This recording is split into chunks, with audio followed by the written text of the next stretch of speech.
Hey, welcome in, everybody. It is Wednesday evening, otherwise known as Thanksgiving Eve for a lot of folks. I don't know how many people will be watching us right now, probably out with their friends and family. Lots of people are watching us right now, Brad. What is this? This has got a night. I remember in college, this is like one of the biggest bar nights of the year, right?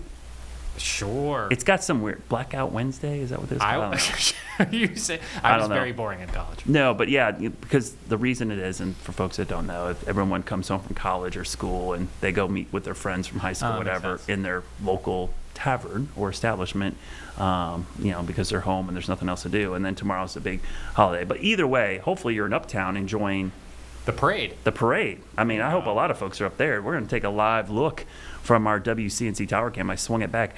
It's kind of interesting. So it's called the Thanksgiving Eve Parade, James, but it's actually a Christmas parade. It's a Christmas-themed parade, but on Thanksgiving. It's kind of weird. Thanksgiving just never gets its time. Yeah. It's even like the parade that you should watch tomorrow on WCNC Charlotte. Yeah. Ends with Santa Claus. Exactly. So it's kind of this weird thing. Is it a Thanksgiving parade, Christmas parade? It's kind of both. It's a holiday parade. Let's just call it that. But technically the name is a Novant Thanksgiving Eve parade. So if you are watching on your phone right now, thank you for watching on WCNC Plus on YouTube or on our app. Temperatures are great. I mean, some years this parade, I've been here a while, it's freezing cold. I mean, there's people bundled up. We do like the B-roll, and the kids are all in their hats and mittens, or it's raining. We've had some storms, but this year, it's really nice. 60s, great conditions. But don't get fooled, because we have a secondary cold front on the way. This secondary cold front is what we call a dry front. It's got no moisture with it, but boy, does it have cold air. It's basically, I'm going to look at the temperatures on my other source here. I'm looking, it's made it almost a hickory. So the temperatures have fallen into the 40s up in the mountains, and the dew points have fallen back dramatic. Dew points are in the 20s in the mountains. We're still in the 40s. So we've got some big changes moving in. Quick look at your hourly forecast, though. You see the temperatures taking a nosedive there. Boy, we're going to be back into the 30s pretty quickly. I think by 6, 7 o'clock in the morning, we'll see 30s, which is going to feel crazy cold, but guess what? It's our normal low. Tomorrow is kind of the normal day as temperatures bottom out. But because we've been in the 60s and 70s and even that 180 this past weekend, this is going to feel dramatically colder. And if you're in town visiting or you traveled, this was the weather we had the last 7 days. If you packed for this type of weather, you've got a rude awakening, because that is spring weather. You could have taken your jacket off, wear shorts in the middle of the day. I mean, look at that. There's more 70s and 80s there than our normal high, which is in the 50s. The next 24 hours, that cold air moves in, and by tomorrow morning, there's your 30s. But tomorrow afternoon, that is cold. Temperatures upper 40s, low 50s. That's actually a little bit below average, not crazy below, but it gets worse. Friday, Black Friday, we joked about this the other day. Nobody really waits in line anymore for Black Friday like they used to. But we used to be really heavy on that morning because of how cold it was. And if it was raining, people are waiting. Most people probably aren't going to be waiting outside. And even if there are Black Friday deals in store, you can usually get in a virtual line now via an app. And they all want you to go to the app now. But it's cold on Friday. So if you have any outdoor plans, bundle up. I mean, like putting my holiday lights up? That would be something a lot of people would be doing, going to cut the Christmas tree. It's going to be chilly. So at least it'll put you in the holiday spirit. With a lot of 40s. I'm hoping this just stops my grass from growing so I don't have to mow it again, and gets rid of the mosquitoes, because we've got several nights below freezing likely coming up in the next couple of days or so. So it's going to get a lot colder. And just to give you a perspective, remember I showed you the last 7 days?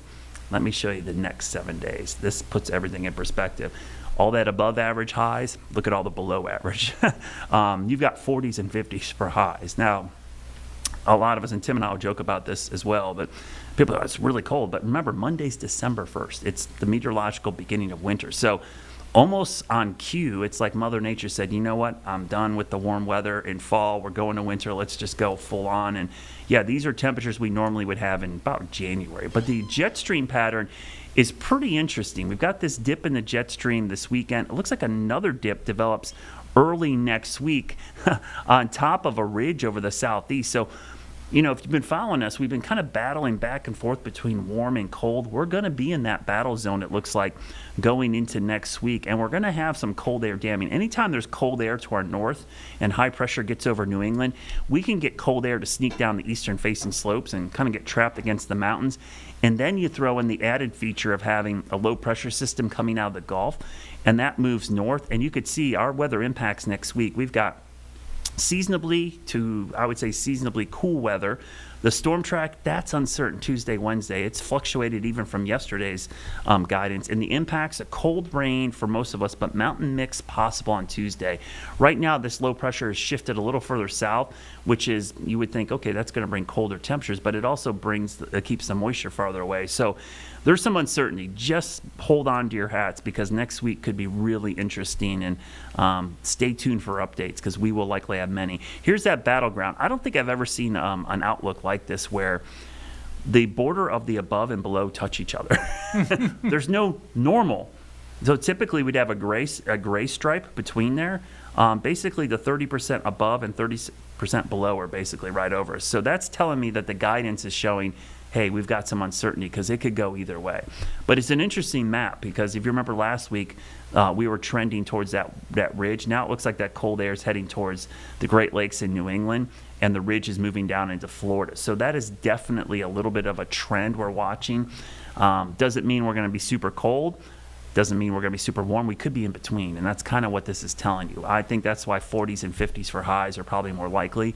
And while, yes, that's colder than what we've seen recently, it's probably going to be close to average, and honestly. Here's a look at your Jerry Hunt Supercenter 7-day forecast. A lot going on this weekend. We've got App State at home, the Panthers at home against the Rams. If you're going to that game, I wouldn't expect a downpour or any rain during most of the game. It looks like this will be later, like after the game is over, but just in case, bring the poncho and rain gear because it's going to be a cold rain if it does happen. So 50 degrees in rain is never fun, but we're going to one-up you. How about 45 degrees in rain on Tuesday? That's the high, by the way. It points it could be in the 30s and raining, so just to give you a heads up. And we'll go 10 days in the future because I want to get you right into December now. And December is the beginning of winter meteorologically for all climate and weather records. That's when it starts. I know your calendar says something different. I'm just going to give you what we do for weather and climate.